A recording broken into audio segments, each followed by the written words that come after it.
अनीता वरांडे में कुर्सी पर पैर समेटे बाईं कनपटी पर हाथ रखे दाएं हाथ से माथा पीट रही थी। यह अद्भुत दृश्य देखकर सुमित्रा जी ठिठक गईं। देखती रहीं कुछ देर तक। अनीता लगातार सिर पीटती जा रही थी। सुमित्रा जी ऊब गईं और आगे बढ़कर बोली, अनीता जी, गेट की आवाज नहीं सुनी आपने? अनीता ने आंखें खोली, मानो नींद से जागी हो। उनींदी सी बैठी ही रही, ज्यों की त्यों, बस माथा पीटना बंद कर दिया था। सुमित्रा जी को स्थिति की गंभीरता का आभास हो रहा था, लेकिन संभालना तो है ही। वे पास की कुर्सी पर बैठते हुए बोली, आपने तो बैठने को नहीं कहा, पर मैं बैठ रही हूँ। क्यों परेशान हो रही हैं? कुछ हुआ क्या? अनीता मुंह बिगाड़ कर बोली, नया क्या होगा, पुराना ही नहीं निपट पाता। संडे के संडे साड़ी पहनकर लापता हो जाती है हमारी सुपुत्री, और फिर दिन भर गायब। बात तो करती नहीं है किसी से, उसे पूछेगा भी कौन? सुमित्रा जी बोली, संडे के संडे साड़ी पहनकर वह राम रसायन आती है और दिन भर वहीं रहती है। कभी बतियाती है, कभी किताबें पढ़ती है, वहीं खाना खाती है, कभी कभी कुछ पका भी देती है। खूब खुश रहती है वह आजकल। हमारी पूजा भी मायके आई है। नीरजा की चिंता में सिर पीट रही थी आप। सिर पीटने से कौन सी समस्या हल होती है भला? अनीता ने कहा, पता नहीं साड़ी पहनने की क्या सूझी उसे। कहीं गिर गुरा जाएगी तो अलग आफत। पागल लड़की ने हमेशा दुखी दिए मुझे। जो कमाती है अपने ही सजने संवरने पर लगा देती है। मुझे हवा नहीं लगने देती कि क्या कमाती है, कितना कमाती है। कौन लड़का इसे पसंद कर सकेगा? पर जब शादी ही नहीं करनी उसे, तो मैं पागल क्यों सोचती रहती हूँ, बताइए। सुमित्रा जी ने अनीता की पीठ सहलाते हुए कहा, न आप पागल हैं, न आपकी बेटी। सुनिए, मैं एक काम से आई हूँ आपके पास। नीरजा में बदलाव आ रहे हैं, यह तो आप देख ही रही हैं। इसका कारण मैं बताती हूँ। विद्या को तो जानती है ना, उसे पसंद करने लगी है नीरजा। विद्या की बात अभी साफ नहीं है, लेकिन लड़का अच्छा है। कुंडली मिलाकर भी देखी गई है, बहुत अच्छा मिलान है। अनीता ने माथे पर हाथ रखकर कहा, उस धोती वाले को पसंद करती है? जीन्स वाली नीरजा? विश्वास नहीं हो रहा। क्या देख लिया उसने ऐसा विद्या में? सुमित्रा जी बोली, धोती वाले को आपकी बेटी ने ही जीन्स पहना दी है और खुद साड़ी पहनने लगी है। मुझे तो इस जोड़ी में कोई दोष नहीं दिखता। वैसे विद्या से तो मैंने अभी कोई बात की नहीं है। सबसे पहले आपकी राय लेना ही ठीक लगा मुझे। आप नागर जी से भी बात कर लीजिए। बच्ची तो है नहीं नीरजा, 32 साल की बेटी पर अपनी राय थोप नहीं सकती आप।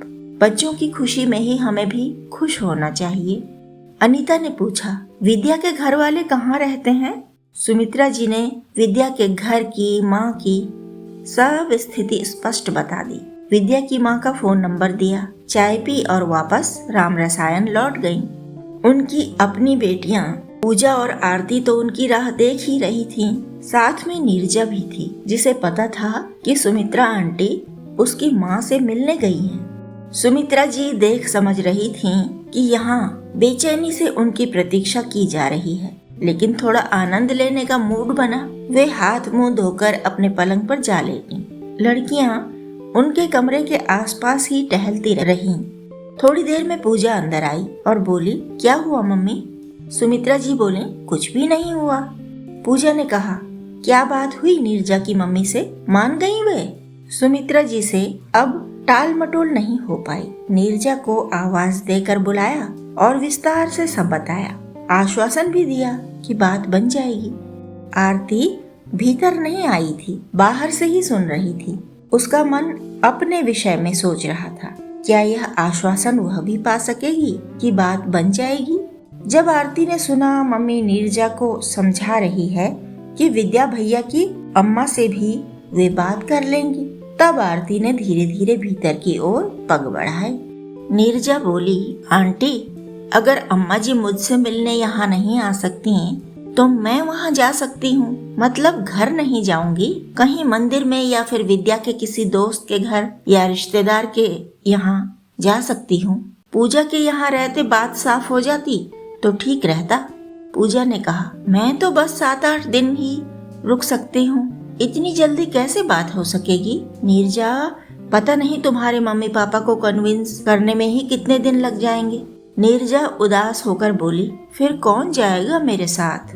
सुमित्रा जी ने उसके कंधे पर थपकी दी और कहा, पहले बात तो हो जाने दो। साथ जाने का प्रश्न इतना बड़ा नहीं। तुम्हारी मम्मी और मैं भी साथ चल सकते हैं। कहीं घूमने का बहाना कर लेंगे। गांव के लोगों में थोड़ा सावधानी से व्यवहार रखना ही पड़ता है। सब संभल जाएगा, तुम चिंता न करो। आरती से अब रहा नहीं गया। वह बोली, मम्मी, नीरजा दी का मामला तो संभल जाएगा, पर मेरे मामले पर भी तो कुछ सोच लो। शाम ढलने लगी है और सुबह सवेरे मैं चली जाऊंगी। सुमित्रा जी बोली, तुम्हारे लिए क्या सोचना? जो तुम्हें पसंद वह हमें पसंद। मिल लेंगे अगली छुट्टी में। पापा को आने तो दो कि अकेली मैं ही जाकर सब तय कर लूं। सुमित्रा जी की सहज हंसी ने आरती के भीतर की सारी असहजता धो डाली। पल भर में चिंता का बोझ सिर से उतर गया। सीने पर से विद्रोह का पत्थर पता नहीं कहाँ लुप्त हो गया। उसके रोकते रोकते भी एक नन्ही सी प्यारी सी मुस्कान से उसका चेहरा खिल गया। पूजा ने कहा, मम्मी, मेरा हलवा खाने का मन हो रहा है, चटपट बना लाती हूँ। वह बाहर निकली तो पीछे से नीरजा भी यह कहते हुए दौड़ गई, मुझे भी सिखा दो हलवा बनाना। कमरे में सुमित्रा जी और आरती ही रह गईं। सुमित्रा जी ने आरती को गले लगाया, अपने पास बिठाया और बोली, बहुत सोच कर देख लिया बेटिया। संध्या और पूजा की शादी हमने तुमसे 7-7 साल कम आयु में कर दी थी। संयोग से अच्छे घर मिल गए, अच्छे वर मिल गए, पर तुम्हारी बार ऐसा नहीं हुआ। सीधे सादे लोग मिले ही नहीं। जो रिश्ता आया सब पेचदार। ईश्वर भी जैसे परीक्षा ही ले रहा था। हमारा धैर्य परखा गया बिट्टो। सोचो, तुम्हारे पिता यदि ऐसा निरक्षीर विवेक न रखते, दूरदृष्टि न रखते, तो कितनी बड़ी हानि हो जाती। हमारी प्रतिभावान बेटी का जीवन नष्ट हो सकता था। सोचकर ही मुझे झुरझुरी होती है बिट्टो। राम जी की कृपा, राम जी का आभार। सुमित्रा जी का गला रूंधने लग गया तो वे चुप हो गईं। आरती ने कहा, माँ, तुम खुश तो होगी ना? डॉक्टर उदित नारायण से मेरा रिश्ता करके तुम उदास तो नहीं हो जाओगी? सुमित्रा जी ने अपने आंसू पोंछकर कहा, ना बिट्टो ना, उदास क्यों होने लगी? माना कि मेरे पास दो बहुत अच्छे दामाद हैं, पर किसी के नाम के आगे डॉक्टर नहीं लगा, तो यह कमी भी राम जी ने पूरी कर दी। हम निश्चिंत रह सकेंगे कि वे तुमको समझेंगे, जीवन के उतार चढ़ाव में तुम्हें सहारा दे सकेंगे। दो व्यापारी घरानों से बात करके देखा है मैंने। धन दौलत ने जैसे 7वें आसमान पर बिठा कर रखा था उन्हें। जिस ज्ञान की छाया भी उन्हें छू नहीं सकती, उसे जैसे शोकेस में कैद रखना चाहते थे। अपनी प्रतिष्ठा बढ़ाने वाली बहू चाहिए, पर उसे नचाएंगे उंगलियों पर। कठपुतली ही बनाना था उन्हें। तुम्हारी डॉक्टरेट उनके लिए सजावटी वस्तु थी बस। बचा लिया मेरे राम जी ने। समझ आ गया हमें समय पर। मैं खुश हूँ बेटा, सच में। मैं सोच विचार कर ही उदित के लिए हाँ कह रही हूँ। हमारी ओर से विरोध करने वाले हैं ही कौन? हाँ, तुम्हारी सुभद्रा मौसी जैसे कुछ लोग हैं। शादी में न गांव में ही किसी को निमंत्रण जाएगा, बस कौटिल्य नगर के लोग होंगे और शांति नगर के लोग। इतने में कोई विरोधी नहीं है। पूजा हलवे वाली ट्रे लिए आई और माँ की बात सुनकर बोली, आपने बहुत अच्छा सोचा है मम्मी। पापा को और संध्या दी को भी यही ठीक लगेगा। हमारे घर की शादी में हमारे शुभचिंतक ही शामिल होने चाहिए। बाधा पहुंचाने वालों को दूर ही रखना चाहिए।